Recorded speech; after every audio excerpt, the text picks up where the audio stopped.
अस्सलाम वालेकुम। दुरूद शरीफ पढ़ लें। अच्छा, कल मैंने रेगुलर वे पे एंड किया था और आपको कहा था कि प्रैक्टिस क्वेश्चन 2 और 3 दिखाइएगा, और मुझे भी पता है कि आपने नहीं देखना था। अभी देख लें। Practice question 2, sale, regular way transaction, sale of asset. Practice question 2, trade date accounting, settlement date accounting. Practice question 2 देख लें अच्छे तरीके से, ताकि जो पूछना हो फिर पूछ के फिर आगे बढ़ें। अच्छा, चूंकि सेम डेटा से तीनों केस बनाए हुए हैं ना, amortised cost, fair value through OCI, fair value through P&L, इसलिए वो जो ऊपर कैरिंग अमाउंट 1000 रुपए दी हुई है वो तीनों में एक ही यूज होगी। अदरवाइज ऐसा हो ही नहीं सकता कि फेयर वैल्यू थ्रू ओसीआई हो और अमॉर्टाइज्ड कॉस्ट और कैरिंग अमाउंट सेम हो, ये तो हो ही नहीं सकता ना। तो ये सिर्फ और सिर्फ सवाल में कॉमन डेटा की वजह से ऐसा है, वरना अमॉर्टाइज्ड कॉस्ट या फेयर वैल्यू वाली क्लास हो तो कैरिंग अमाउंट थोड़ी बराबर हो सकती है। तो इसलिए सिर्फ ये इस सवाल की लिमिटेशन थी कि एक ही डेटा से तीनों केस बनाए हुए थे, इसलिए तीनों के लिए 1000 रुपए ही कैरिंग अमाउंट थी।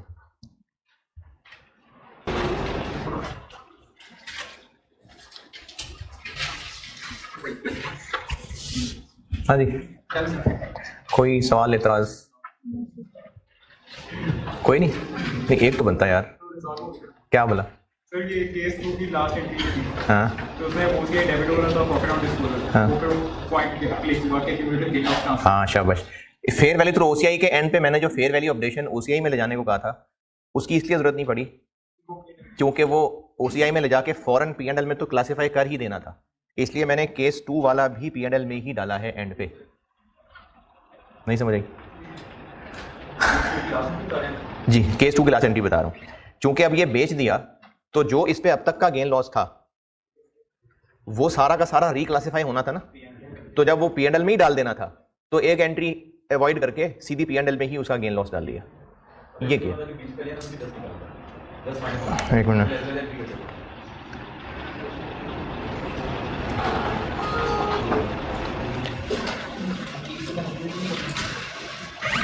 नहीं 20 कौन सा? तो वो 130 जो हुई 1030। ये सेटलमेंट डेट पूछ रहे हैं कि सेटलमेंट डेट केस 2 लास्ट है। नहीं, हमने तो फेयर वैल्यू लेनी नहीं है ना, हमने बाद वाली फेयर वैल्यू थोड़ी लेनी है।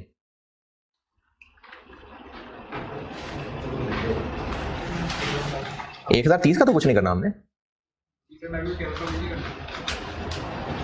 जब हमने एसेट बेचना है, चाहे ट्रेड डेट अकाउंटिंग हो चाहे सेटलमेंट डेट अकाउंटिंग हो, हमें रेट वही मिलना है जो ट्रेड डेट पे था, तो उसके बाद कोई मजीद अपडेशन तो नहीं थी।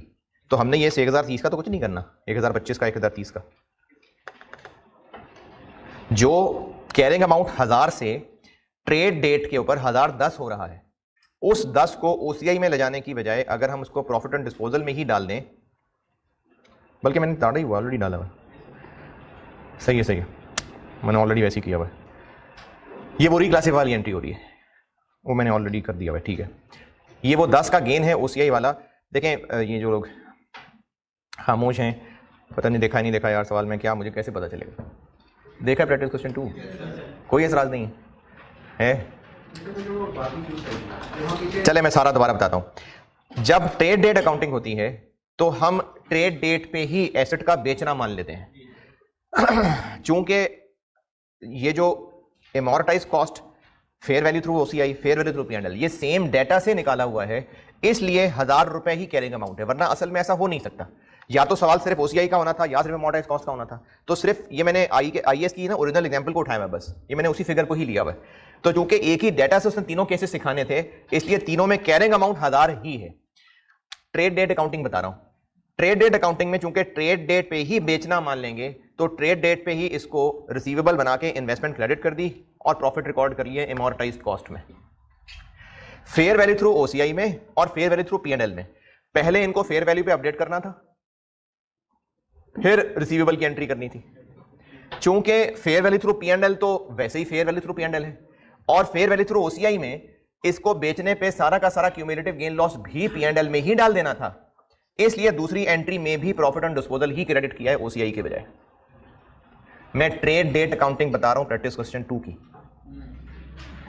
ट्रेड डेट अकाउंटिंग में ट्रेड डेट पे ही एसेट का बेचना मान लिया जाएगा। लेकिन fair value through OCI, fair value through P&L, इनमें बेचने से जस्ट पहले हम इनको फेयर वैल्यू पे अपडेट किया करते हैं। फेयर वैल्यू थ्रू पी&एल में तो फेयर वैल्यू पे अपडेट करके भी बेच के पी&एल में ही जाना था 10 का गेन, तो वो कंपाउंड एंट्री में ही डाल दिया। लेकिन फेयर वैल्यू थ्रू ओसीआई में होना यह चाहिए था कि पहले इसको अपडेट करते,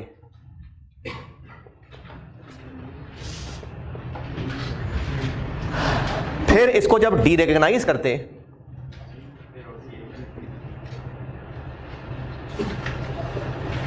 तो ये जो क्यूमुलेटिव गेन यहां डाला था ये डेबिट करके 10 रुपए, सॉरी 1010 नहीं 10 रुपए, फिर इसको पी&एल में डालना था। ये असल में होना चाहिए था fair value through OCI trade date के ऊपर, ये असल में ये होना चाहिए। इसमें चूंकि पुराना कोई क्यूमुलेटिव भी नहीं है, पहला ही साल था और इसको पी&एल में ट्रांसफर कर ही देना था, इसलिए मैंने कंपाउंड एंट्री ही कर दी, वरना असल में ये होनी चाहिए। ट्रेड डेट अकाउंटिंग में केस 2 में ट्रेड डेट पे असल में ये होना चाहिए, लेकिन मैंने इनको कंपाउंड करके प्रॉफिट ऑन डिस्पोजल क्रेडिट कर दिया। जी हाँ जी बिल्कुल, फेयर वैल्यू थ्रू ओसीआई में जितना अब तक क्यूमुलेटिव रिजर्व में डाला था वो सारा पी&एल में डालते हैं, वही वाला काम किया मैंने। हाँ जी, रिटेन अर्निंग में पी&एल में लाते हैं। नहीं नहीं नहीं नहीं, रिटेन अर्निंग का चक्कर ही नहीं है ना बीच में। Fair value reserve debit P&L credit होना था, तो मैंने फेयर वैल्यू रिजर्व पहले क्रेडिट करना था फिर डेबिट करना था, तो मैंने कंपाउंड करके यही कर दिया। ट्रेड डेट अकाउंटिंग की एंट्री ट्रेड डेट पे, ईयर एंड पे कुछ नहीं करना क्योंकि इन्वेस्टमेंट बेच दी हुई है, और 4 जनवरी को बस पैसे रिसीव करने और कुछ नहीं करना। ये ट्रेड डेट अकाउंटिंग है प्रैक्टिस क्वेश्चन 2।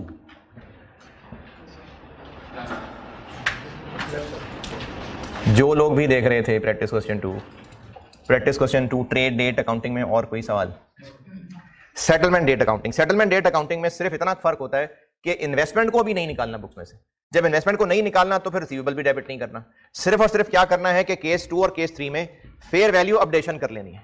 तो चूंकि अभी इसको बुक्स में से नहीं निकालना था तो इसलिए इन्वेस्टमेंट डेबिट और ओसीआई ही क्रेडिट किया है, और फेयर वैल्यू थ्रू पी&एल वाले में इन्वेस्टमेंट डेबिट और पी&एल क्रेडिट किया है। ईयर एंड पे मजीद कुछ नहीं किया, और 4 जनवरी को जाके कैश डेबिट और फाइनेंशियल एसेट क्रेडिट कर दिया, और वो जो केस 2 में ओसीआई रिजर्व बनाया था वो पी&एल को रिक्लासिफाई कर दिया।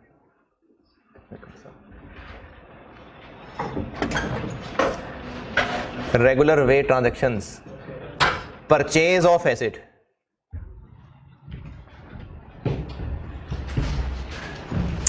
देखें सुनता हूं मैं, रेगुलर वे ट्रांजैक्शंस देखें सारी।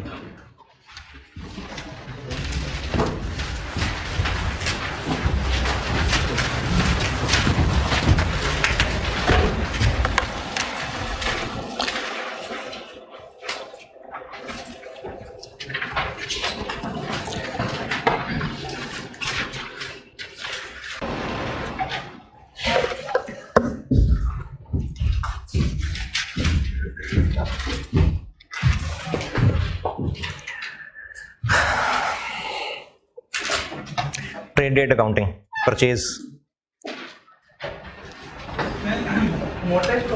चलो मॉडरेट कॉस्ट बता दो। सबसे पहले तो फाइनेंशियल एसेट ठीक है, financial asset against payable create सही है, और उसके बाद फेयर वैल्यू मॉडरेट कॉस्ट में फेयर वैल्यू रिवाइज नहीं होगी, ईयर एंड पे जब सेटलमेंट डेट होगी, ठीक है, सेटलमेंट डेट पे वो पेएबल डेबिट हो जाएगा, financial asset credit, sorry cash credit, cash credit, तो सही। वो दीवार के साथ grey shirt, fair value through OCI, purchase of asset, settlement date accounting.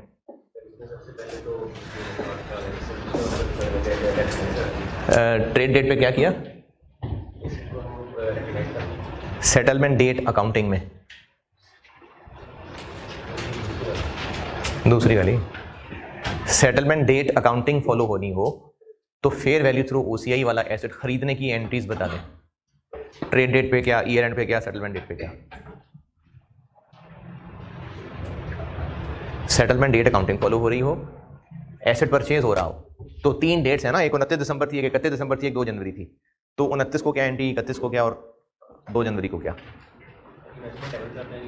29 दिसंबर को ही settlement date accounting settlement date नहीं ना, तो उसको नहीं करेंगे, ठीक है। फिर आगे ईयर एंड आ गया, उसमें सर जो होगा वो उसी वाला हम्म, उसमें उसको करेंगे, उसको अपडेट करेंगे। ठीक है। डेबिट क्या करेंगे? अगर सर क्लेम होगा तो डेबिट करेंगे, इन्वेस्टमेंट क्रेडिट करेंगे उसे। इन्वेस्टमेंट तो है ही नहीं अभी, इन्वेस्टमेंट तुमने रिकॉर्ड ही नहीं किया अभी। रिसीवेबल बना लेंगे, ठीक है। और सेटलमेंट डेट पे 31 दिसंबर गुजर गई, अब सेटलमेंट डेट आ गई। किस दिन की फेयर वैल्यू पे? किस दिन की फेयर वैल्यू पे? उसी दिन की उसी दिन, किसी दिन? जिस दिन हमने उसको किया था, कमिट किया 29 दिसंबर, 31 दिसंबर या 2 जनवरी? 29 दिसंबर। पक्की बात है? हम दोनों ने अपना इसीलिए तो कहा है इसको अच्छी तरह याद कर लें। Purchase of asset, settlement date accounting, settlement date पे जो settlement date accounting, settlement date accounting की जो हमारी ट्रेड डेट होगी उस दिन हम कोई एंट्री ठीक है। फेयर वैल्यू थ्रू यही पूछ रहा हूँ, कोई एंट्री नहीं की, ठीक है, करेंगे। ईयर एंड पे उसकी फेयर वैल्यू पे अपडेट कर देंगे, रिसीवेबल को डेबिट कर देंगे, ठीक है। उसी रिजर्व क्रेडिट होगा, ठीक है। उसके बाद जब ईयर एंड आएगा तो उस पर हम इन्वेस्टमेंट्स को परचेज किया उसको डेबिट कर देंगे और फर्दर एक किस अमाउंट से इन्वेस्टमेंट डेबिट करेंगे? इन्वेस्टमेंट किस अमाउंट से डेबिट होगी? उस दिन की साथ कौन सी फेयर उस दिन किस दिन? सेटलमेंट डेट वाली, ठीक है। हाँ, डेबिट कर देंगे। ओसीआई में जो उस दिन का और जो लास्ट टाइम फेयर वैल्यू था उसका डिफरेंस ओसीआई में फर्दर फेयर वैल्यू रिजर्व चले जाएगा। अच्छा, ठीक है। और दूसरा हमारा रिसीवेबल हमने फेयर वैल्यू जो ईयर एंड में रिसीवेबल रिकॉर्ड किया था वो क्रेडिट ठीक है। उसके और कैश रन, ठीक, सही है। हाँ जी। Sale of asset, trade date accounting, तीनों की अमाउंटाइज भी और ओसीआई भी और पेमेंट।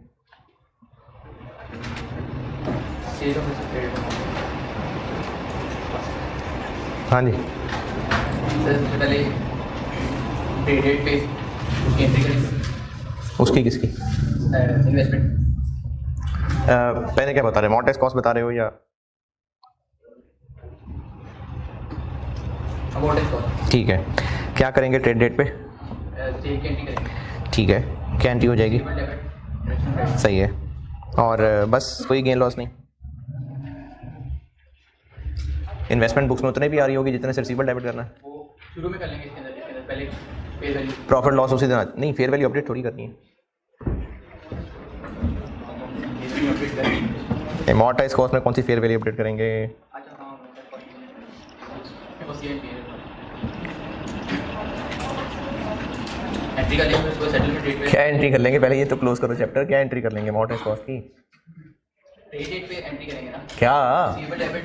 हाँ, कितने से? जो ट्रेड डेट पे वो अमाउंट होगी, कौन सी अमाउंट होगी? कह रहे amount fair value. Fair value trade date है। इन्वेस्टमेंट को भी उतने से क्रेडिट करेंगे, इन्वेस्टमेंट जितनी हमारे पास होगी उसकी ठीक है। और जो रिसीवेबल जो मार्केट में वैल्यू होगी उससे रिसीवेबल डेबिट करेंगे। तो ये दोनों डिफरेंट, साइकिल पे गेन लॉस होगा। ठीक है। ईयर एंड सेटलमेंट डेट वो जिस अमाउंट पे हमने रिसीवेबल बनाया हो उस अमाउंट पे एंट्री कब? Settlement date. और ईयर एंड पे ईयर एंड पे कुछ नहीं होगा। कुछ नहीं करेंगे।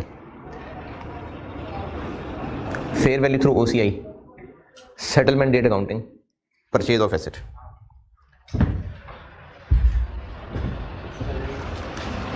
ट्रेड डेट में कोई प्रॉब्लम नहीं करेंगे। ठीक है। और ईयर एंड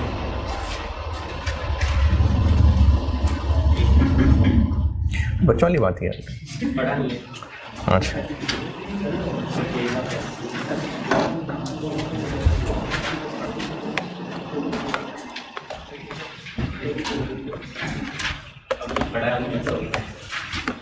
अच्छा, ये जो कैमरे के पार दुनिया बैठी हुई है ये भी कम से कम बार बार रिवाइज तो कर लें। अभी मेरे सामने चलो नहीं है।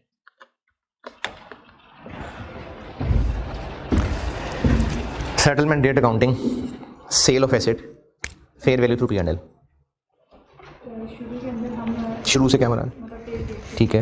हम उसका OCI का भी मतलब फेयर वैल्यू थ्रू P&L हम उसको रिकॉर्ड कर लेंगे क्योंकि हमारे पास से एसेट जाना है तो उसका जो गेन लॉस जो भी होगा तो हम कर लेंगे। कैसे रिकॉर्ड कर लेंगे?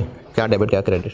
हम डेबिट करेंगे, सेल कर रहे हैं तो रिसीवेबल डेबिट और जो भी PLN से PLN में जाना कुछ अच्छा ठीक है, फिर आगे ईयर एंड नहीं करेंगे। ठीक है, सेटलमेंट डेट सेटलमेंट डेट के ऊपर जाके हम जो हमारा रिसीवेबल डेबिट हो जाएगा, ऐसे क्रेडिट हो जाएगा। ट्रेड डेट पे क्या किया था? ट्रेड डेट के ऊपर रिसीवेबल डेबिट किया था और PLN को। अच्छा ठीक है, और जब हम सेटलमेंट डेट पे जाएंगे तो जो हम रिसीवेबल डेबिट किया था या इन्वेस्टमेंट डेबिट की थी? क्योंकि ऐसा भी हमारे साथ डेबिट में देते हैं। मैंने सेल ऑफ एसेट पूछा, परचेज ऑफ एसेट पूछा। हाँ, तो एसेट तो बुक्स में ऑलरेडी है, तो रिसीवेबल किस बात का?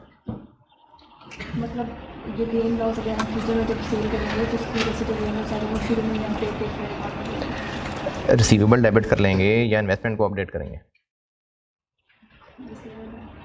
इन्वेस्टमेंट बुक्स में हमारी ऑलरेडी है, तो उसी को अपडेट करेंगे या कोई अलग रिसीवेबल बनाएंगे? उसी को अपडेट करेंगे ना, अदर रिसीवेबल क्यों बनाएंगे? कर लिया अपडेट, आगे सेटलमेंट डेट पे क्या करें अब? सेटलमेंट डेट के ऊपर जैसे उसको क्रेडिट और जो हमने अमाउंट रिसीव ठीक, हाँ जी, वो सबसे एंड पे sale of asset, amortise cost, trade date accounting.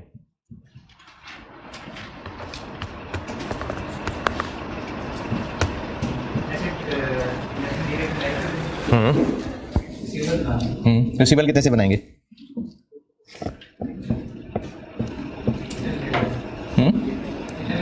ठीक है, ठीक है, फिर ठीक है, ठीक है। ये छोटी छोटी चीजें हैं, ये आप अटेम्प्ट से पहले याद करेंगे तब सब मिक्स हो गया होगा। अभी जब पढ़ाई कर रहे हैं, क्लासेस ले रहे हैं, तो कर लें भाई साथ साथ। प्रैक्टिस क्वेश्चन 3 भी देखें, ये भी इलस्ट्रेटिव एग्जांपल ही है, उसी को मैंने उठाया हुआ है। इसमें एक एसेट सेल हो रहा है, एक परचेज हो रहा है। एक पे परचेज की अकाउंटिंग लग रही है, एक पे सेल की अकाउंटिंग लग रही है।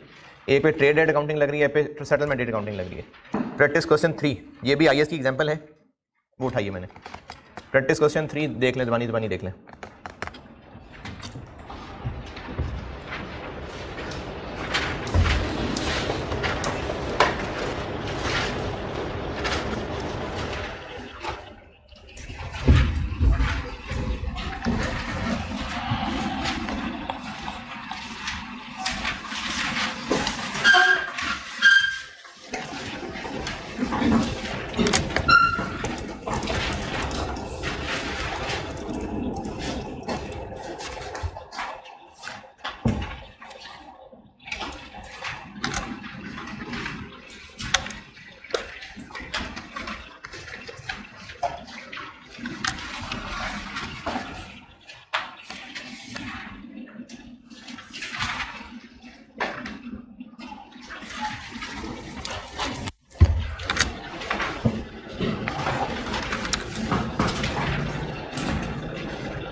सवाल कहाँ है देखने को? देख लिए।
बॉन्ड ही है, इसके एग्रीमेंट वेंटी हो ये एग्रीमेंट के पेपर है।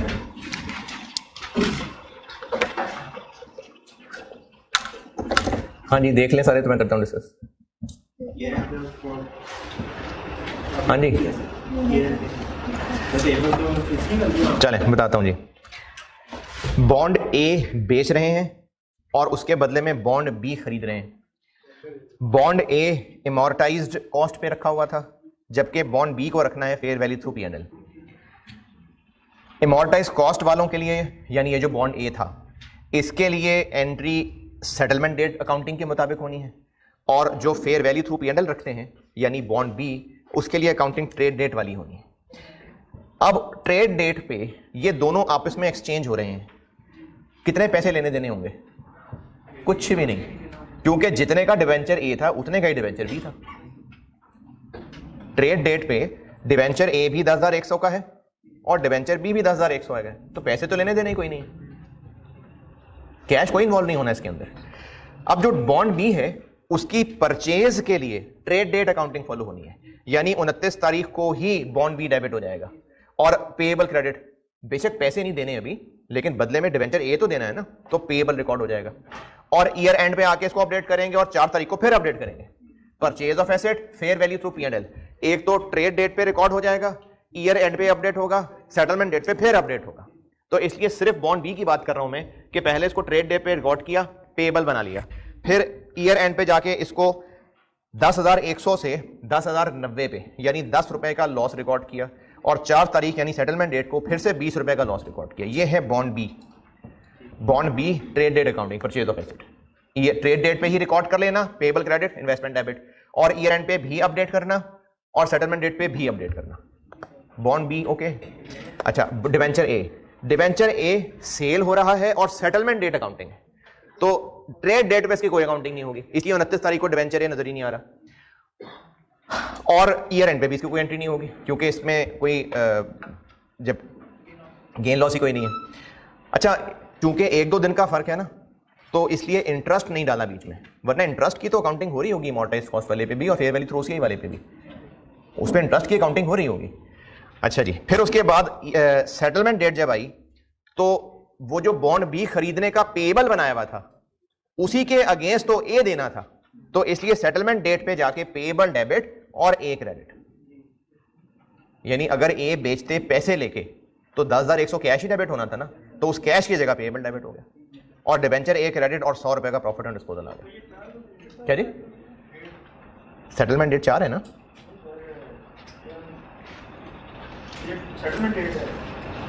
सेटलमेंट डेट 4 लिखा तो है। इसकी सेटलमेंट डेट अकाउंटिंग है, रिक्वायरमेंट से जस्ट ऊपर लिखा हुआ है। हाँ जी, regular way purchase, regular way sale, done. ये आपको रिवाइज करना पड़ेगा, लग रहा है ना? ये छोटी छोटी चीजें ये तो भूल जाएंगे यार, मिक्स होती रहेंगी, बार बार रिवाइज नहीं करेंगे तो। देखें, एक क्विक रिकैप देखें। परचेज ऑफ एसेट है, मैं 6 के 6 आपको दोहरा रहा हूं। Purchase of asset trade day accounting, 6 के 6 नहीं, 12 पता नहीं, 12 के 12 जो भी। Purchase of asset trade day account, trade date accounting. अगर अमोर्टाइज कॉस्ट है तो ट्रेड डेट पे ही investment debit, payable credit, year end पे कुछ नहीं, सेटलमेंट डेट पे payable debit, cash credit, fair value through OCI. Trade date पे ही investment debit, payable credit, year end पे इन्वेस्टमेंट अपडेट, सेटलमेंट डेट पे इन्वेस्टमेंट फिर अपडेट, और सेटलमेंट डेट पे पेएबल डेबिट, कैश क्रेडिट। यही सेम सलूक फेयर वैल्यू थ्रू पीएनएल में भी होगा, बस दोनों में फर्क यह है कि एक में वो गेन लॉस ओसीआई में जाना है और एक में पीएनएल में जाना है। ये है purchase of asset trade date accounting. Settlement date accounting, amortise cost trade date पे कुछ नहीं होना, ईयर एंड पे कुछ नहीं होना, सेटलमेंट डेट के ऊपर cash debit, asset investment credit और प्रॉफिट या loss on disposal debit credit. Fair value through OCI, trade date पे बेशक इन्वेस्टमेंट को हमने बुक्स में से नहीं निकालना, लेकिन रेट हमें उसी दिन पता लग गया तो उसी दिन उसको फेयर वैल्यू पे अपडेट कर देंगे और इन्वेस्टमेंट ही को अपडेट करेंगे, रिसीवेबल पेएबल को नहीं, इन्वेस्टमेंट को ही। वही इन्वेस्टमेंट अपडेट होगी, गेन लॉस ओसीआई में चला जाएगा। ईयर एंड पे कुछ नहीं होगा। क्यों कुछ नहीं होगा? क्योंकि अब मजीद वैल्यू बढ़ने कम होने का हम पे कोई असर नहीं होना, तो ईयर एंड पे कुछ नहीं होगा। और सेटलमेंट डेट पे जाके इन्वेस्टमेंट निकाल देंगे, क्रेडिट, कैश, डेबिट, और वो जो ओसीआई बनाया हुआ था वो सारा का सारा पीएनएल को रिक्लासिफाई। और अगर फेयर वैल्यू थ्रू पीएनएल है तो ईयर ट्रेड डेट के ऊपर, बेशक मैं बोल रहा हूं लेकिन अपने आप को तो दोहरा लेना, fair value through PNL class है, ट्रेड डेट अकाउंटिंग है, परचेज ऑफ एसेट बता रहा हूं। तो ट्रेड डेट के ऊपर फेयर वैल्यू पे अपडेट कर लेंगे बस, ईयर एंड पे कुछ नहीं करेंगे, और बेचते हुए कैश डेबिट इन्वेस्टमेंट क्रेडिट। ये हो गई परचेज ट्रांजैक्शन। अगर सेल ट्रांजैक्शन है, ट्रेड डेट अकाउंटिंग,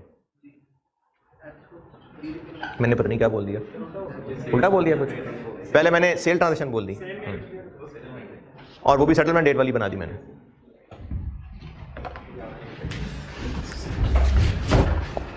परचेज और ट्रेड डेट वाली। मैं खामोश हूं, पहले अपने आप को तीनों दोहरा लें खामोशी से, नोट्स देखे बगैर पहले अपने आप दोहरा लें। Purchase of asset, trade date accounting, तीनों दोहरा लें अपने लिए, फिर बोलता हूं मैं।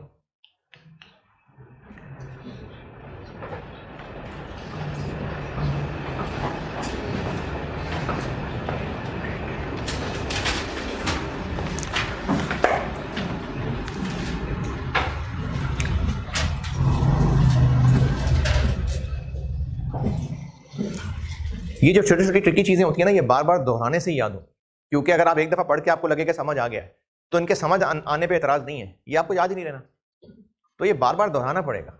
और अगर आपको ये लग रहा है कि आईएएस साथ लेके जाना तो है, आप फाइनेंशियल इंस्ट्रूमेंट्स पढ़ के देख लें, ओरिजिनल आईएएस से पढ़ लें। जब मैं फाइनेंशियल इंस्ट्रूमेंट्स कंप्लीट करा दूं ना, फिर आप ओरिजिनल आईएएस से जरूर पढ़िएगा, जरूर पढ़ के देखिएगा।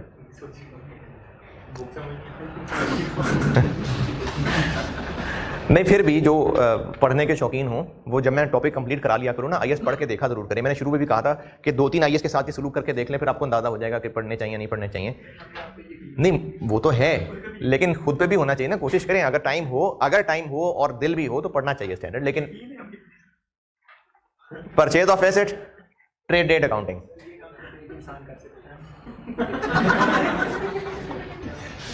एमोर्टाइज cost, purchase of asset, trade date accounting, amortise cost. Trade date के ऊपर 29/12, 31/12 और 4 जनवरी। Investment debit, payable credit, year end पे कुछ नहीं, payable debit, cash credit. Fair value through OCI, fair value through P&L, दोनों सेम है, सिर्फ फर्क ये है कि एक में गेन लॉस ओसीआई में जाना है, एक में पीएनएल में जाना है। Investment debit, PNL, payable credit, investment को अपडेट करना है, और पेएबल डेबिट, कैश क्रेडिट। ये हो गई परचेज की ट्रेड डेट अकाउंटिंग। परचेज की सेटलमेंट डेट अकाउंटिंग, चलिए मैं ही बताता हूं। Purchase of asset, settlement date accounting, amortise cost कोई एंट्री नहीं करनी, ईयर एंड कोई एंट्री नहीं करनी, सेटलमेंट डेट, कैश डेबिट, जितने ट्रेड डेट वाली फेयर वैल्यू होती है, क्योंकि रेट तो वही लो, क्या कर रहा हूं मैं यार। इन्वेस्टमेंट डेबिट, ट्रेड डेट वाली, इन्वेस्टमेंट डेबिट, ट्रेड डेट वाली, क्योंकि रेट वही वाला लॉक है। जब भी हम पैसे ले दे रहे होंगे तो वो ट्रेड डेट वाला ही रेट है। तो purchase of asset, settlement date, कोई एंट्री नहीं, इन्वेस्टमेंट डेबिट, कैश क्रेडिट।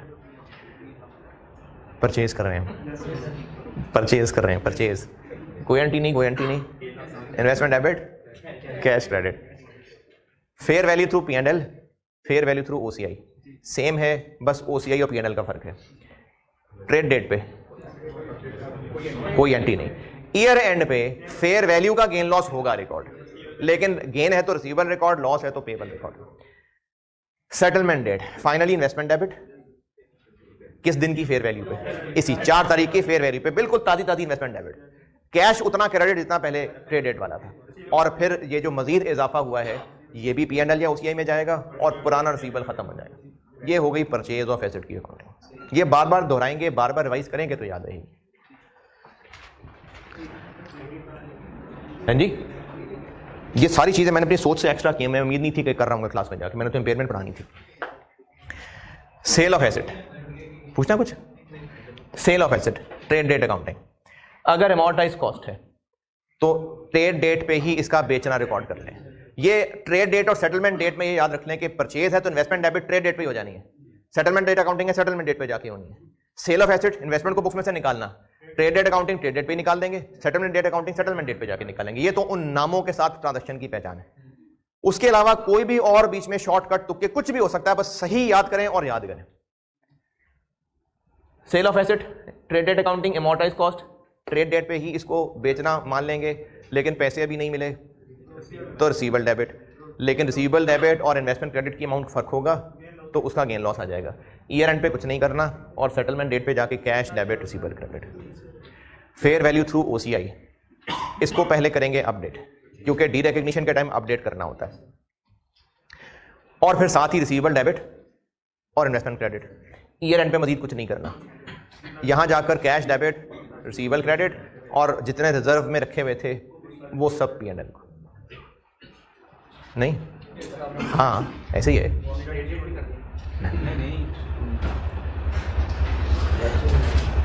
पता नहीं यार मैंने क्या बोल दिया, बट ठीक है, याद कर लें, याद कर लें। नहीं मेरा तो पास है ना, आप कर ले, याद कर। लेकिन इस सारी कार्रवाई का एंड रिजल्ट यह है कि करना याद ही पड़ेगा, सिर्फ समझने से काम नहीं चलेगा, इसको बार बार अच्छी तरह याद करना पड़ेगा और दोहराना पड़ेगा। अच्छा जी, रेगुलर वे ट्रांजैक्शंस बस इतनी ही थी। और चूंकि अभी आज रात को खैर क्या होमवर्क करना है आपने, तो अगर तो आप सैटरडे को टाइम निकाल सकें तो संडे वाली क्लास में डिस्कस कर लूंगा, लेकिन ये काम करना यार जरूर है। बताता हूं ना, बताता हूं।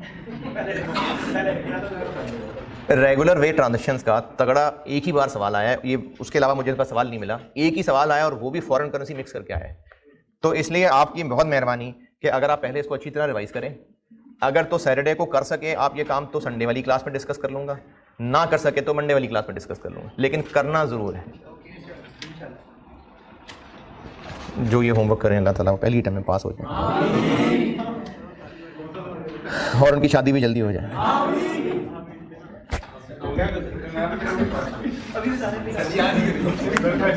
बता रहा रुको जरा, सब्र करो। पास पेपर्स वाले सेक्शन में पहला ही सवाल है दिसंबर 11 क्वेश्चन नंबर 2। लेकिन इसको करने से पहले ना आपने अच्छी तरह ये रेगुलर वे की चारों चीजें अच्छी तरह रिवाइज कर लेनी है, क्योंकि उनको अच्छी तरह रिवाइज करेंगे तो फिर ये सवाल में आप IAS 21 के मसले हैंडल कर पाएंगे। वरना अगर आपने उन्हीं को रिवाइज नहीं किया होगा तो साथ IAS 21 भी मिक्स हो रहा है। इसमें इन्होंने एक सेल डाली हुई है, एक परचेज डाली हुई है और ट्रेड डेट से भी करने को सवाल का है और सेटलमेंट डेट से भी करने को सवाल का है, यानी बड़ा कंप्रिहेंसिव सवाल बनाया हुआ है 16 नंबर का। हाँ जी, दिसंबर 11 क्वेश्चन नंबर 2। ये अच्छा सवाल है। इसमें ICAP के सोल्यूशन से मुझे एक इख्तलाफ था, तो मैंने जो पीछे सोल्यूशन छापा है वो अपना छापा हुआ है। आप में से जो लोग भी ICAP का सोल्यूशन देखना चाहें जरूर देखें और फिर जरूर डिस्कस करें कि आप को ICAP के सोल्यूशन से इख्तलाफ है या मुझसे इख्तलाफ है। क्वेश्चन 2 दिसंबर 11 जो कि मेरी बुक में पास पेपर्स वाले सेक्शन में पहला ही सवाल है, ये करके आइएगा। है जी, ये है जी ग्लोबल इन्वेस्टमेंट लिमिटेड। हाँ, ये उसके बाद नहीं आया।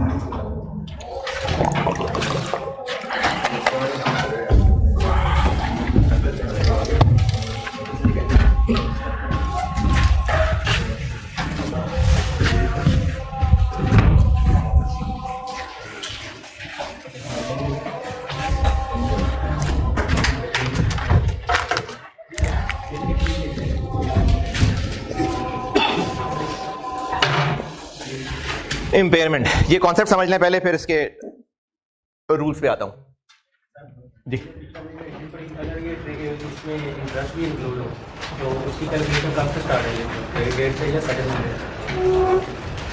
देखें, 1-2 दिन के इंटरेस्ट पे तो वैसे ही फर्क नहीं पड़ता, वो तो आखिरी लाइन में जाके वैसे ही हम बैलेंसिंग ही कर रहे होते हैं, तो इसलिए 1-2 दिन का इसमें इतना मसला नहीं होता। बहरहाल जब इन्वेस्टमेंट डेबिट हो गई तो इंटरेस्ट की कैलकुलेशन शुरू हो जाएगी, क्योंकि इन्वेस्टमेंट रिकॉग्नाइज होगी तो इंटरेस्ट पड़ना शुरू होगा ना। अच्छा, ऑनलाइन वालों के लिए सवाल ये पूछा था कि ट्रेड डेट अकाउंटिंग है, सेटलमेंट डेट अकाउंटिंग है, परचेज ऑफ एसेट, तो इंटरेस्ट कब से कैलकुलेट होना शुरू होगा? इन्वेस्टमेंट डेबिट होगी तो इंटरेस्ट कैलकुलेट होना शुरू होगा। ओए होए,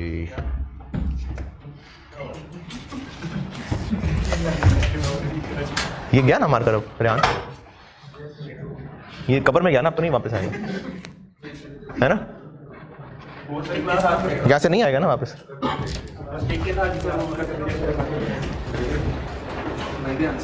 नहीं, चलो ब्रेक में लेना, खैर है।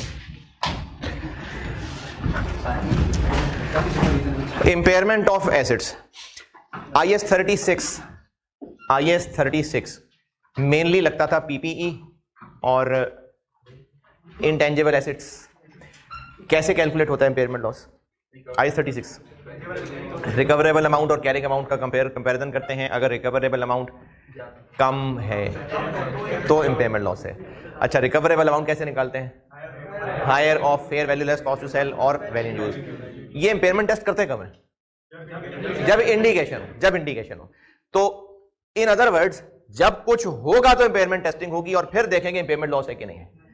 फाइनेंशियल इंस्ट्रूमेंट्स में इम्पेयरमेंट लेस खुद ही सोचते रहना है, खुद ही बुरा सोचते रहना है, मनूस है बस कि पैसे डूब ही जाएंगे, पैसे आने ही नहीं हमें वापस, ये होना ही नहीं है। खुद ही उल्टा सोचते रहेंगे और उल्टे को सोच के लॉस बनाते रहेंगे। तो जो इससे पहले इंपेयरमेंट थी वो उसको इनकर्ड लॉस मॉडल होता है, वो यानी होगा तो लॉस रिकॉर्ड करेंगे। यहां पर एक्सपेक्टेड लॉस मॉडल होता है। अभी इन्वेस्टमेंट खरीदने की एंट्री करते हैं, साथ ही इंपेयरमेंट लॉस की भी एंट्री कर लेते हैं और खुद ही सोचते रहते हैं कि इसमें कितना पैसा हमारा डूब जाएगा। तो इसमें एक्सपेक्टेड लॉस मॉडल चलता है। तकरीबन वैसी सी चीज है, यानी वो जो आप बचपन में डेटर्स की प्रोविजन फॉर डाउटफुल डेट बनाते हैं, तकरीबन ये वैसी सी चीज है। इसमें 2-3 टर्म समझ लें।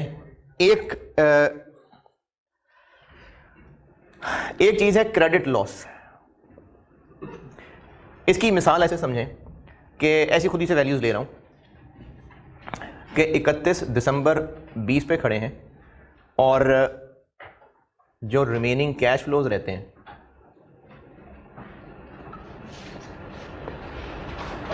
अब से साल बाद यानी 2021 में 500 मिलना है, 2022 में 500 मिलना है, 2023 में 500 मिलना है और 2024 में 10,500 मिलना है। 31 दिसंबर 20 पे खड़े हैं और ये अभी 4 साल इसके बाकी हैं। अभी फिलहाल 31 दिसंबर 20 पे इसकी कैरिंग अमाउंट थी, चलो बाद में लिखता हूं। हम अब अंदाजा लगाएंगे। अच्छा, ये मैं आपको सिर्फ कॉन्सेप्ट बता रहा हूं, स्टूडेंट ने क्या करना है ये वो नहीं बता रहा। अभी स्टूडेंट ने इसका बहुत ही आधा काम करना होता है। ये मैं आपको सिर्फ कॉन्सेप्ट बता रहा हूं कि है क्या चीज। 31 दिसंबर 20 पे खड़े हैं और रिमेनिंग 4 साल बाकी हैं। ये कॉन्ट्रेक्चुअल कैश फ्लोज हैं जो तय हैं और अभी इस वक्त ये इन्वेस्टमेंट हमारी बुक्स में जितने पे भी आ रही है कैरिंग अमाउंट वो मैं लिखता हूं। अंदाजा लगाएंगे कि क्या ये पैसे मिल भी जाएंगे? नहीं जी, नहीं मिलेंगे। अच्छा, शायद हमें 2021 वाला 500 तो मिल जाए, ये शायद 200 ही मिलेगा, ये नहीं मिल सकेगा और इसमें से भी हमें हार्डली कोई 8,000 रिकवर होना और बस कंपनी खत्म हो जानी है। ये हमारी एक्सपेक्टेशन है कि इतना कैश मिल जाएगा। अभी हम 31 दिसंबर 20 पे खड़े हैं। ये एक्सपेक्टेड कैश फ्लो जो हमें मिलने की उम्मीद है, इनकी निकलेगी PV, just like recoverable amount, बल्कि वैल्यू इन यूज के फ्यूचर कैश फ्लोज की पीवी। ये निकल आई 7200 और आज हमारी कैरिंग अमाउंट थी 10,100। चलो, हमारी बुक्स में एक एसेट आ रहा है इतने पे, जबकि हमें लगता है उससे रिकवर सिर्फ इतना हो सकेगा। तो कितना डूब जाएगा डिफरेंस? 10,100 7200 कितना डूब जाएगा? 20। इसको कहते हैं क्रेडिट लॉस। अब शेयर्स की बात भी ठहरे, ये आपको कॉन्ट्रेक्चुअल कैश फ्लोस शेयर्स वाली बात लग रही थी, डिवेंचर्स वाली बात थी। शेयर्स में तो कॉन्ट्रेक्चुअल कैश फ्लोस कोई नहीं होते। हाँ, ऐसा ही है। कंपनी के हालात खराब है ना, कॉन्ट्रेक्चुअली यही मिलने हैं, लेकिन जिस कंपनी के डिवेंचर्स हैं उसके हालात खराब हैं। हमें लग रहा है कि शायद इतना नहीं, इतना मिल सकेगा, रिकवरी नहीं। हमें 2023 में जाके कहेंगे पैसे मुक गए, हमारे पास पैसे नहीं। फिर 2024 में उसकी कंपनी बंद कराएंगे, सारी लिक्विडेशन का प्रोसेस चलेगा, फिर टोटल हमें सिर्फ इतना मिल पाएगा। ये हमारी एक्सपेक्टेशन है कि ये होगा। तो सॉर्ट ऑफ वैल्यू यूज होगी ना।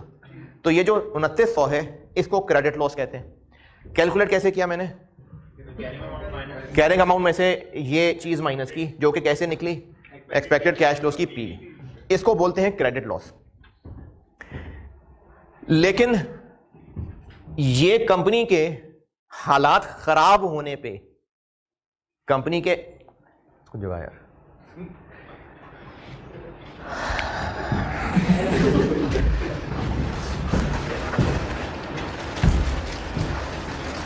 ये चार्जर इधर लगा लो, चार्जर क्या बता रहा था? हमने इन्वेस्टमेंट की हुई है किसी कंपनी के डिवेंचर्स में, वो हमारी इन्वेस्टमेंट बुक्स में अभी इतने पे आ रही है, 4 साल इस इन्वेस्टमेंट के बाकी हैं, और हमें ऐसी टेंशन हो रही है कि शायद जिस कंपनी के हालात, जिस कंपनी में पैसा लगाया हुआ है, अगर उनके हालात खराब हो गए, हुए नहीं अभी, अगर हालात खराब हो गए तो हमें इतनी रिकवरी हो सकेगी। अगर ये हो गया वाकई तो हमारा पैसा डूब जाएगा, कितना लॉस होगा, ये है क्रेडिट लॉस। लेकिन कंपनी के हालात अभी असल में खराब हुए नहीं है, ये ऐसी हम बुरा बुरा सोच रहे हैं, अभी कंपनी के हालात नहीं हुए हैं खराब, हम ऐसे ही बस सोचे जा रहे हैं कि अगर खराब हो गए तो फिर अगर खराब हो गए तो ये होगा, और अगर ये हुआ तो इतना लॉस हो जाएगा। इस लॉस को कहेंगे क्रेडिट लॉस।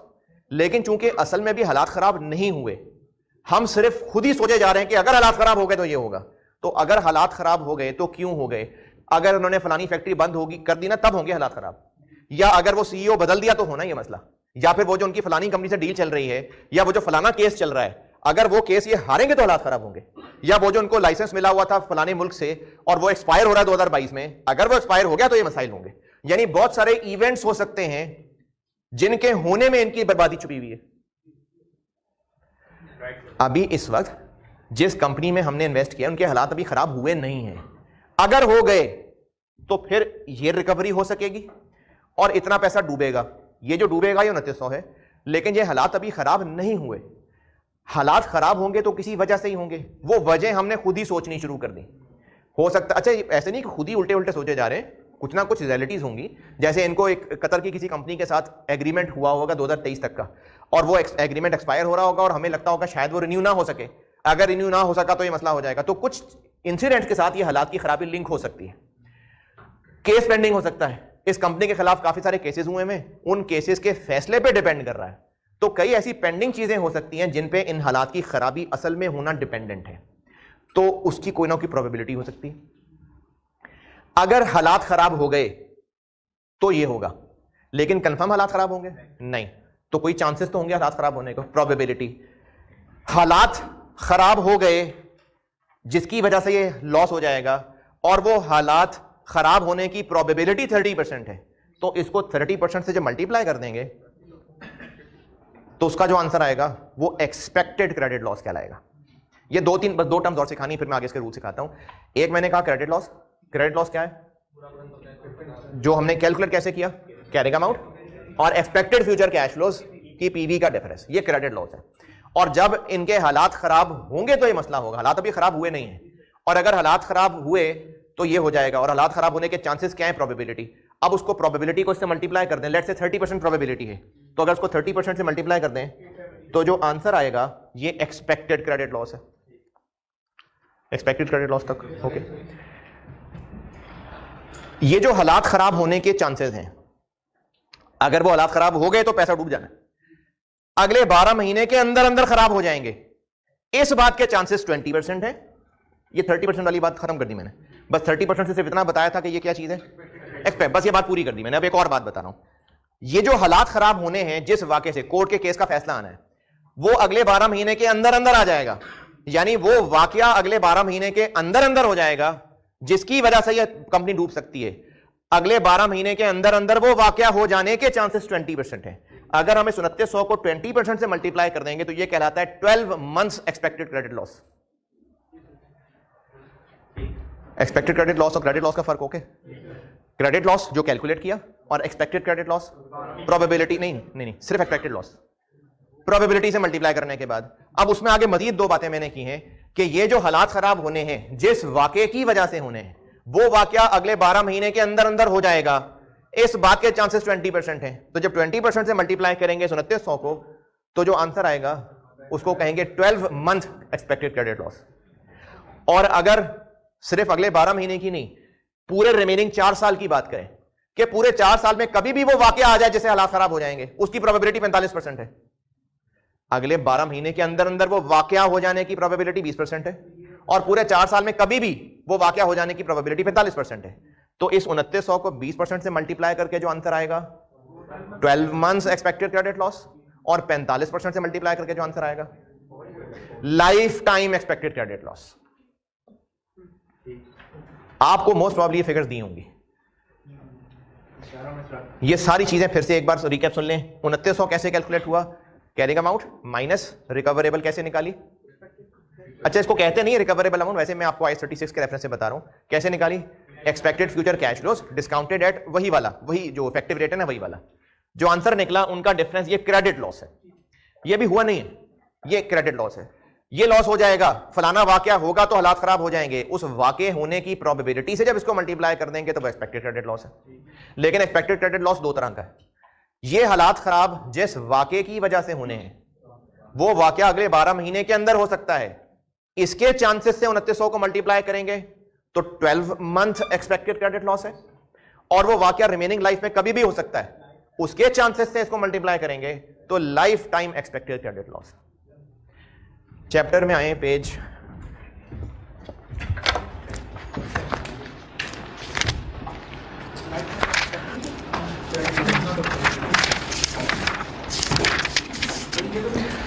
पेज 10 पे आए। सबसे पहले तो ऊपर वाला डब्बा पढ़ लें बिल्कुल टॉप पे कि ये टॉपिक है ही किसके लिए। ये इक्विटी इन्वेस्टमेंट्स के लिए तो है ही नहीं, ये इन्वेस्टमेंट इन शेयर्स के लिए टॉपिक ही नहीं है। ये जो हम इंपेयरमेंट वाला टॉपिक शुरू कर रहे हैं, क्योंकि कैश फ्लोज तो उसमें कोई है ही नहीं ना, एक्सपेक्टेड कैश फ्लोज, तो इक्विटी इन्वेस्टमेंट के लिए तो ये टॉपिक ही नहीं है। ये टॉपिक है ही सिर्फ इन्वेस्टमेंट इन डिबेंचर्स के लिए, नहीं इन्वेस्टमेंट इन डिबेंचर्स नहीं मैं कहता, अमॉर्टाइज कॉस्ट वालों के लिए और OCI वालों के लिए। फेयर वैल्यू, दोबारा सुनिए, इक्विटी इन्वेस्टमेंट के लिए तो सिरे से ही नहीं है। अब रह गए वो एसेट जो दूसरे की लायबिलिटी है, उनमें से अमॉर्टाइज कॉस्ट वाले के लिए है और फेयर वैल्यू थ्रू OCI वाले के लिए है। फेयर वैल्यू थ्रू P&L वाले के लिए भी नहीं है,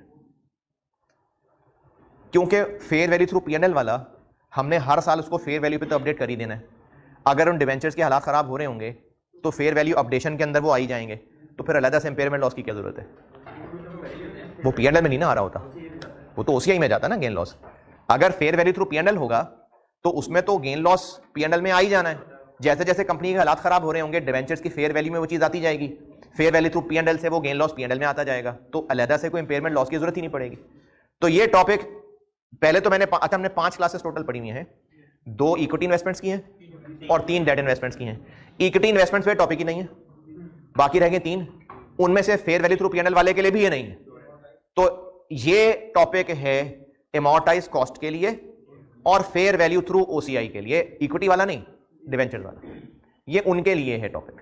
ये पहले डब्बे से बात क्लियर हो रही है। अच्छा, अब जो दूसरा बड़ा सा डब्बा है, इसमें से मैंने आपको क्रेडिट लॉस भी बता दिया, एक्सपेक्टेड क्रेडिट लॉस भी बता दिया, लाइफ टाइम भी बता दिया, 12 मंथ भी बता दिया, चारों पढ़ लें। बाकी 3 चीजें आज की क्लास के लिए नहीं है, पहली 4 चीजें पढ़ लें, बस उन्हीं पे करूंगा बाकी बात।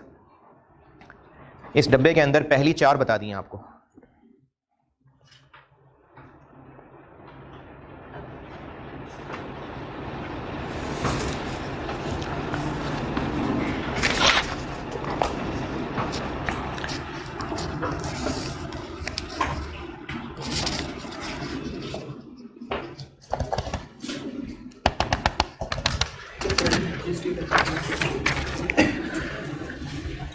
ये जो ब्रैकेट में बोल्ड करके लिखा हुआ ये रहने दें, अभी क्रेडिट एडजस्टेड इफेक्टिव रेट ये रहने दें, ब्रैकेट से पहले पहले तक पढ़ लें बस।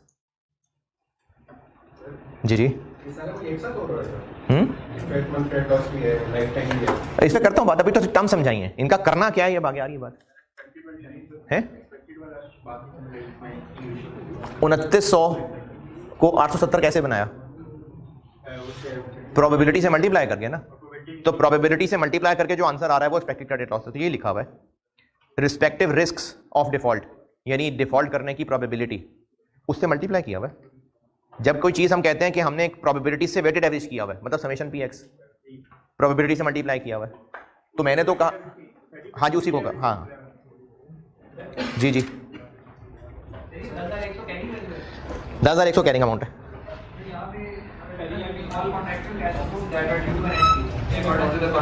जी जी बिल्कुल ऐसा ही है। ये जो पहली वाली लाइन है ना, द डिफरेंस बिटवीन क्या, all contractual cash flows that are due to an entity in accordance with the contract, यानी ये क्या, इसका मतलब कैरिंग वैल्यू है।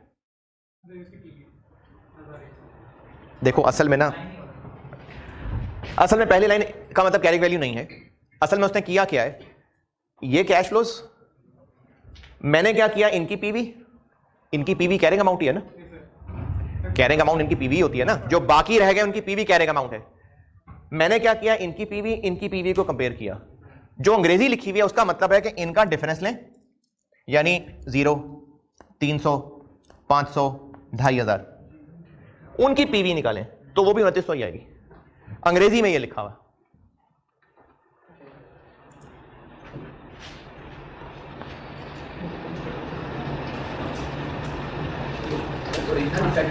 वही जो हम यूज कर रहे होते हैं,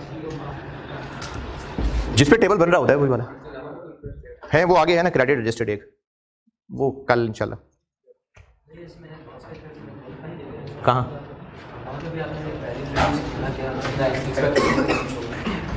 हमारी बुक्स के मुताबिक इतना पैसा मिलना ही उसकी पीवी होती है। जो कैरिंग अमाउंट होती है ना, एक्चुअली वो इन फ्यूचर कैश फ्लो की पीवी होती है, और इतना मिलना है हमें, ये उसकी पीवी है। तो जो उनका डिफरेंस है वो वही अमाउंट है जो नहीं मिलनी है। हाँ, उसमें आपने वो जो लॉस हम एक्सपेक्ट करेंगे वही मिलेगा, उसमें एक दफा आप इंक्लूड करेंगे। अच्छा, जब उसकी प्रेजेंट वैल्यू निकाल रहे हैं तो उसके नहीं, मैं वो उसको अंग्रेजी का मतलब बता रहा था। देखें, ये 10,100 आज इसकी कैरिंग अमाउंट है, जो कि इनकी पीवी है। एक्सपेक्टेड है कि ये मिलेगा, ये इसकी पीवी है। दोनों की पीवीज का डिफरेंस लेने 2900 आ गया। या फिर इसका डिफरेंस लें, इसका डिफरेंस कुछ नहीं, इसका डिफरेंस 300, इसका डिफरेंस 500, इसका डिफरेंस 2500। अब ये डिफरेंस आ गए, इन डिफरेंसेस की पीवी लें, वो भी 2900 ही बनेगी। 29 में तो लॉस आ जाएगा, जो उसको 30% से मजीद करें कि इतना हम एक्सपेक्ट करें। आप पहले 2900 की क्रेडिट लॉस की बात पूछ रहे हैं। क्रेडिट लॉस वाली बात समझ आ गई, जो पहले अंग्रेजी लिखी हुई है वो क्रेडिट लॉस लिखा हुआ हो गया, खत्म। अब आगे बोलें। लेकिन जिसमें भी आपने जो इफेक्ट इंक्लूड किया वो लॉसेस का अमाउंट है, 300 माइनस किया आपने सेकंड ईयर में 500 और इसी तरह उसका इफेक्ट इंक्लूड करके जो लॉस आ रहा है इसलिए 2900 आ गया वो। हाँ, तो उसमें 30% आप मजीद लगा रहे हैं, जो हम एक्सपेक्ट करेंगे 30% मजीद लगा रहा हूं। 2900 लॉस है, लेकिन क्या कंफर्म होगा? नहीं, 30% चांसेस है कि होगा। अरे वही तो 2900 है। 2900 की उम्मीद है कि डूब जाएगा। आप अभी 30% को छोड़ें, पहले सिर्फ 2900 की बात बताएं, क्या है 2900? एक्सपेक्टेड नहीं है। हाँ, कैश फ्लोस का डिफरेंस, यानी अगर यही हुआ कि हमें इतने ही मिले तो हमारा 2900 डूब जाएगा। ये क्रेडिट लॉस है। लेकिन क्या वाकई ऐसा होगा? नहीं, जरूरी नहीं है। ये तो कंपनी के हालात खराब होंगे तो ये पोजीशन आएगी। और कंपनी के हालात क्यों खराब होंगे? वो जो केस में फंसे हुए, केस का फैसला आएगा तो हालात खराब होंगे। अब वो केस का फैसला आएगा नहीं आएगा, इस बात के चांसेस 30% है। तो 2900 को पूरे के पूरे को हम अकाउंट फॉर करने की बजाय उसकी प्रोबेबिलिटी से मल्टीप्लाई करके जो आंसर आएगा उससे हम अकाउंटिंग करेंगे। हाँ जी, यहां से आगे बढ़ू। हाँ जी,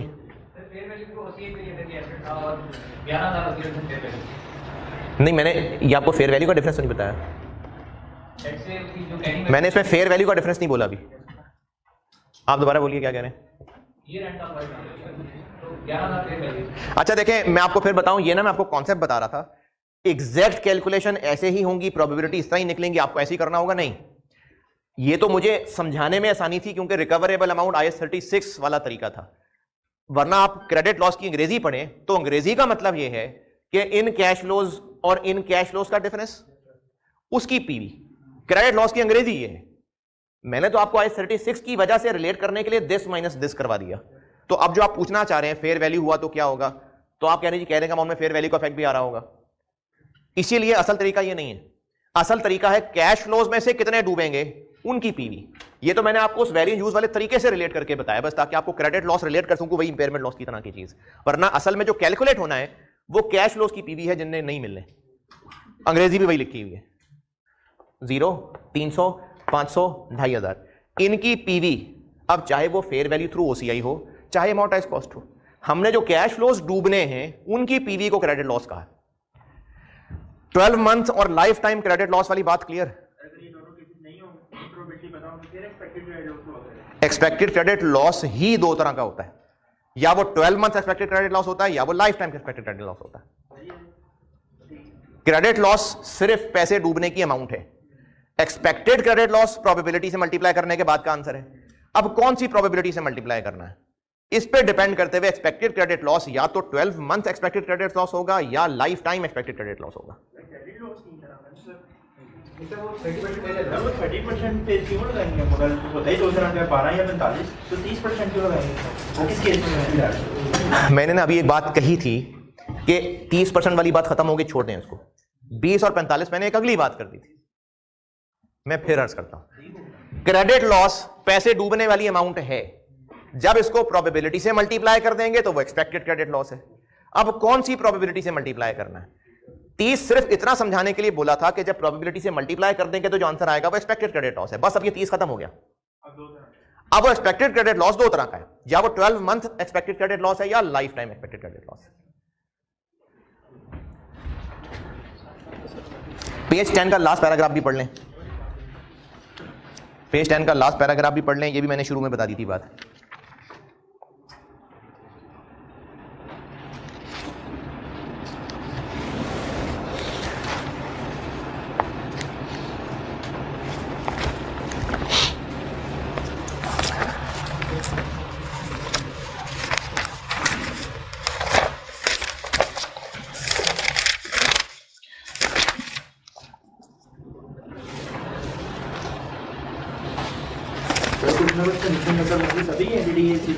क्या जी? हाँ जी, हाँ जी, हाँ जी, लेकिन फिर भी एम खुद ही सोचते रहते हैं, खुद ही सोचते रहते हैं। क्या जी? प्रोविजन फॉर डाउटफुल डेट जैसा IS 10 की कोई प्रोविजन नहीं होती, 37 की होती है। नहीं, वो प्रेजेंट ऑब्लिगेशन वो और चीज़ है यार,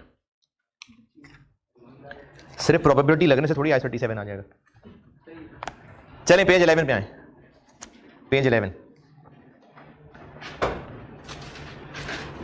अच्छा, अब आपके पास पेज 11 और 12 दोनों खुले में आमने सामने। अगर 11 के टॉप पे है जनरल अप्रोच और 12 के टॉप पे है सिंप्लीफाइड अप्रोच। ये दो केसेस हैं, general approach, simplified approach.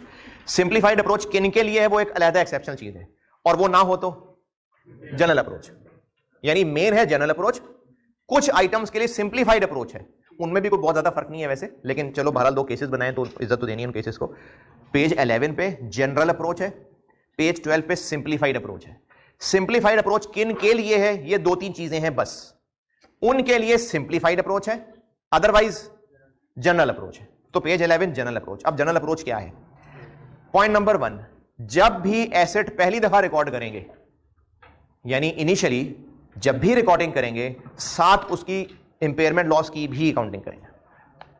Initial recognition पे जब इन्वेस्टमेंट डेबिट होगी तो साथ इंपेयरमेंट लॉस की भी एंट्री होगी। किस अमाउंट से? जो उस वक्त 12 मंथ एक्सपेक्टेड क्रेडिट लॉस की फिगर है। जब भी इन्वेस्टमेंट पहले दिन रिकॉर्ड होगी, साथ ही इंपेयरमेंट लॉस की भी रिकॉर्डिंग होगी, यानी खरीदते साथ ही इंपेयरमेंट लॉस। और कौन सी figure? 12 month expected credit loss. ये पॉइंट नंबर 1 में लिखा हुआ होगा, होगा जब 0% चांस है, 12 मंथ के अंदर है ही नहीं, तो इसका मतलब वो 0 है। तो फिर वो 0 है, तो यकीनन नहीं करेंगे फिर 0 है तो। पॉइंट नंबर 1 जी, बेहतर क्या? वो सब्सिक्वेंट के लिए। इनिशियली 12 मंथ ही है, पहली entry 12 month expected credit loss वाली अमाउंट से ही होगी। एंट्री क्या होगी वो बाद में बताता हूं। पहले पॉइंट नंबर 1 में सिर्फ इतनी बात की है कि जब भी इन्वेस्टमेंट रिकॉर्ड होगी, साथ इंपेयरमेंट लॉस की भी एंट्री होगी, और वो एंट्री किस अमाउंट से होगी? 12 मंथ एक्सपेक्टेड क्रेडिट लॉस। अब आते हैं ईयर एंड पे। ईयर एंड आ गया। ईयर एंड पे आके देखेंगे कि जो शुरू में हालात थे, हालात मतलब chances of default, amount of डूबना नहीं, डूबने की अमाउंट नहीं, जो चांसेस थे उनकी बात हो रही है। हालात खराबी के जो चांसेस थे ना, उनकी बात हो रही है। 2900 की बात नहीं हो रही है, चांसेस की बात हो रही है। अगर पिछले साल जो कंपनी के हालात खराब होने के चांसेस थे, पिछले साल नहीं, इनिशियल रिकॉग्निशन सॉरी, लेकिन ईयर एंड पे आके अब चांसेस बहुत बढ़ गए हैं, तो लेफ्ट कॉलम पॉइंट नंबर 2 का, और अगर चांसेस को ज्यादा नहीं बढ़े हैं तो राइट वाला कॉलम। पॉइंट नंबर 1 है इनिशियल के लिए, जब भी इनिशियली इन्वेस्टमेंट रिकॉर्ड होगी, साथ इंपेयरमेंट लॉस भी रिकॉर्ड होगा। किस अमाउंट से? 12 month credit losses, expected credit losses से। और पॉइंट 2 है सब्सिक्वेंट, अगर तो इनिशियली जो हालात थे, डूबने के वाकया होने के चांसेस बढ़ गए हैं सिग्निफिकेंटली, तो लेफ्ट वाला कॉलम 0.2 का, और अगर नहीं बढ़े तो राइट वाला कॉलम।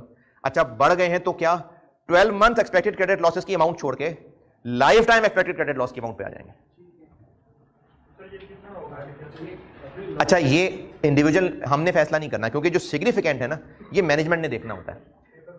पेपर में आपको बताएगा ना, पेपर में आपको बात बताएगा कि सिग्निफिकेंटली इंक्रीज हो गए, पेपर में ये बात बताएगा। कोई बात नहीं, कोई बात नहीं, हो सकता है प्रोबेबिलिटी थोड़ी सी बदल गई हो, और ईयर एंड पे आके अब अगले 12 मंथ आ गए ना। वो जो पहले दिन रिकॉर्ड किए थे वो तो 1 जनवरी पे खड़े होकर 12 मंथ थे, अब हम 31 दिसंबर पे आ गए, तो वहां से अगले 12 मंथ होंगे। पॉइंट नंबर 1 क्या है जी? पहले दिन इम्पेयरमेंट लॉस रिकॉर्ड होगा और amount 12 month expected credit loss. और पॉइंट 2 ये है कि अब जब ईयर एंड आएगा तो हम देखेंगे कि डूबने के जो चांसेस थे, तो जो हमने शुरू में सोचे हुए थे, कहीं चांसेस सिग्निफिकेंटली तो नहीं बढ़ गए। अगर बढ़ गए तो इंपेयरमेंट लॉस की अमाउंट हम लाइफ टाइम एक्सपेक्टेड लॉस की फिगर ले लेंगे, और अगर चांसेस बहुत ज्यादा नहीं बढ़े तो 12 मंथ्स पे ही रहेंगे। 12 मंथ्स पे रहेंगे का मतलब ये नहीं कि जो पहले दिन थी फिगर वो रहेंगे, ये मतलब नहीं है, क्योंकि पहले दिन थे ये वाले 12 महीने, अब हम ईयर एंड पे आ गए, अब वो अगले 12 महीने होंगे, तो अमाउंट चेंज हो सकती है, सेम रह भी सकती है, चेंज भी हो सकती है। लेकिन हम कौन सी अमाउंट पे इंपेयरमेंट लॉस कैरी कर रहे होंगे? अगर सिग्निफिकेंटली रिस्क नहीं बढ़ा तो अगले 12 मंथ्स एक्सपेक्टेड क्रेडिट लॉसेस, और अगर सिग्निफिकेंटली बढ़ गया है तो life time expected credit losses. Point 1 और पॉइंट 2 पढ़ लें, ये नोट्स वाला इंपॉर्टेंट वाला डब्बा भी रहने दीजिए। पॉइंट 1 और 2 की अंग्रेजी पढ़ लें, पॉइंट 1 और पॉइंट 2 की अंग्रेजी पढ़ लें, इंपॉर्टेंट वाला डब्बा रहने दें अभी।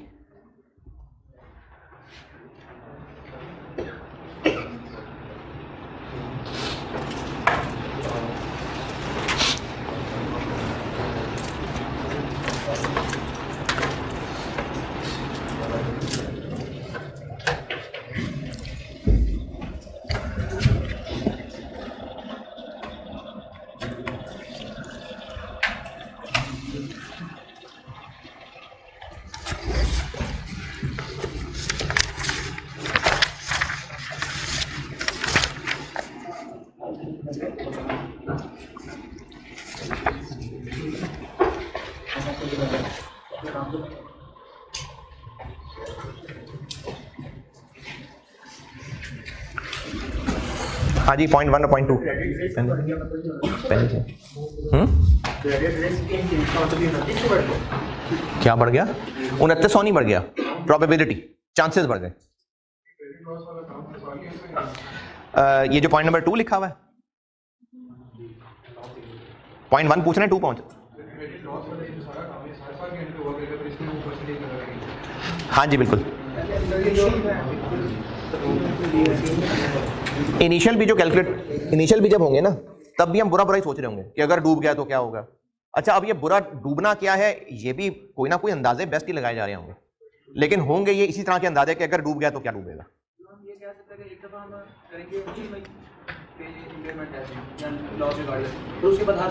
हर साल के एंड पे अपडेट करें जी। हाँ बात करके समझ आएंगे कि इनिशियल लेट्स वो 10 है और इसके मुताबिक साल के एंड पे 20 है, तो हम 10 की वैल्यू रिकॉर्ड करेंगे। अभी आता हूँ एंट्री पे, एंट्री क्या करनी है?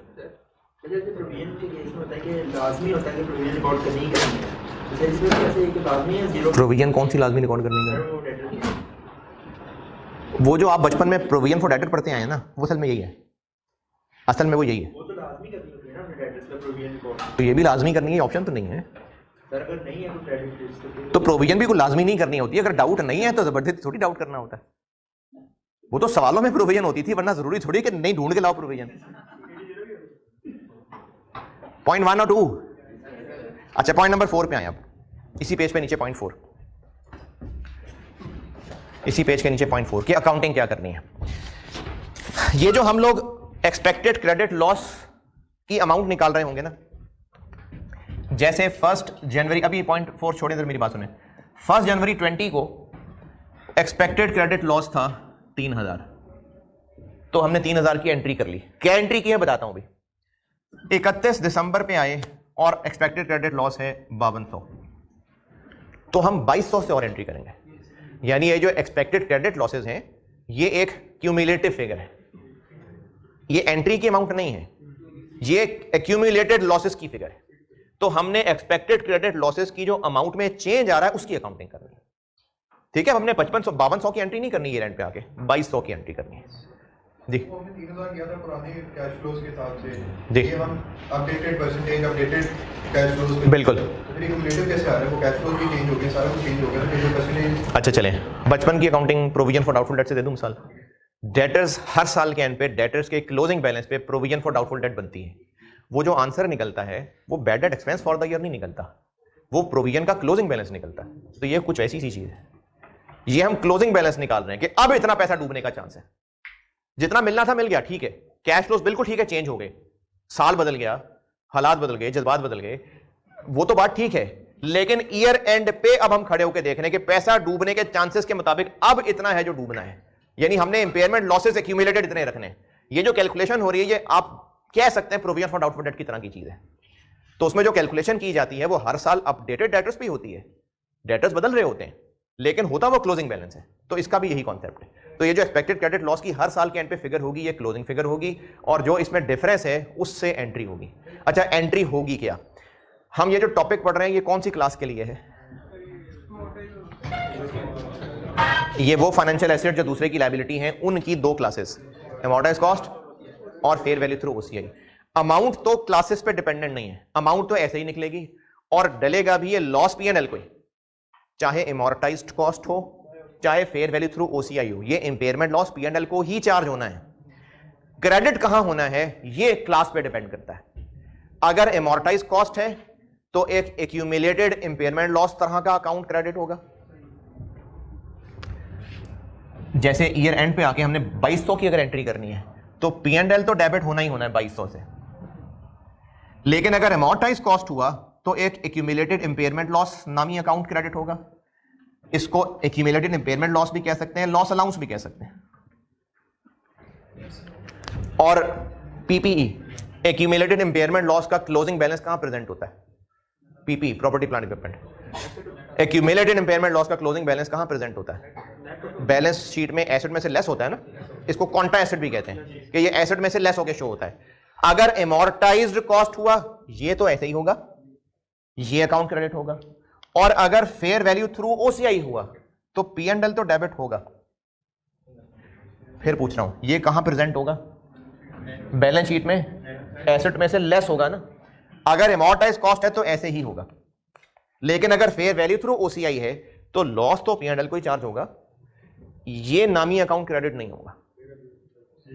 अगर ये नामी अकाउंट, थोड़ी सी गहरी बात है, बस कर रहा हूं ब्रेक अभी, मतलब क्लास वाली एंड कर रहा हूं, ये चीज कंक्लूड, ये डिस्कशन कंक्लूड कर लो, फिर अगली क्लास में प्रैक्टिस कराता हूं।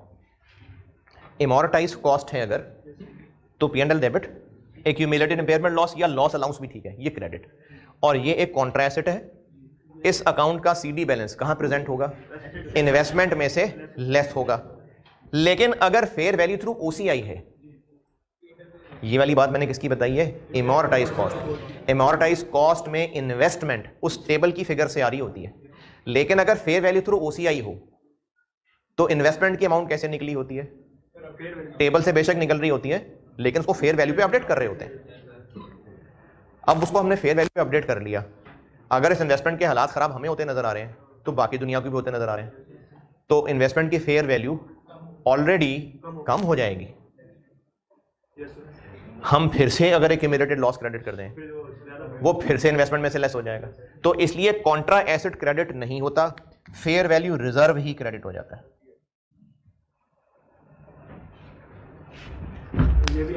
ये बिल्कुल वही चीज है, ओसीआई में प्रेजेंट होगा और रिजर्व जाएगा बैलेंस शीट में। फेयर वैल्यू रिजर्व का नाम भी इस्तेमाल हो सकता है, लॉस अलाउंस का भी नाम इस्तेमाल हो सकता है।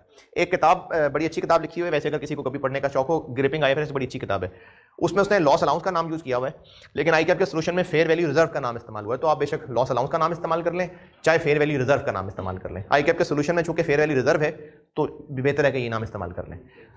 ये वाली बात फिर सुने, बस क्लोज कर रहा हूं। 2200 से एंट्री होगी, 5200 से नहीं, ये बात ओके।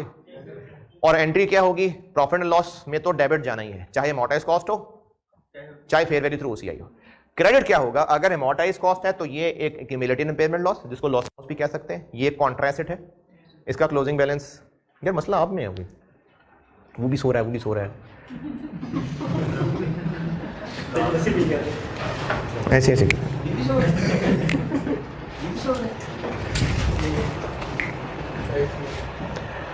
क्या बता रहा था? फेयर वैल्यू थ्रू ओसीआई हो या एमोर्टाइज कॉस्ट हो, एक्सपेंस तो बनेगा ही बनेगा, और 2200 से बनेगा, 5200 से नहीं।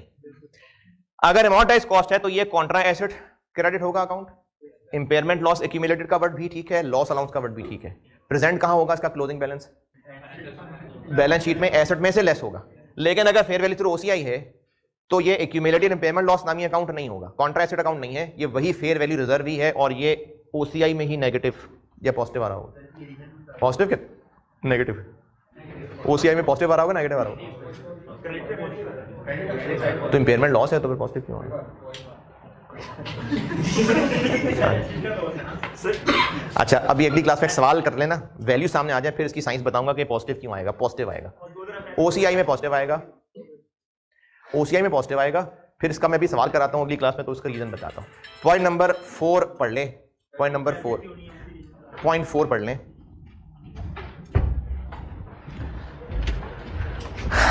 पॉइंट नंबर 4 पढ़ लीजिए,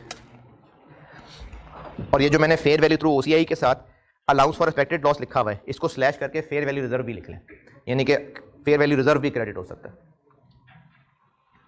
पॉइंट नंबर 4 की दूसरी वाली एंट्री में, फेयर वैल्यू थ्रू ओसीआई वाली एंट्री में जो मैंने क्रेडिट किया हुआ है अलाउंस, आप उसके साथ स्लैश फेयर वैल्यू रिजर्व लिख लें कि ये भी क्रेडिट हो सकता है, बल्कि बेशक यही कर लिया करेंगे।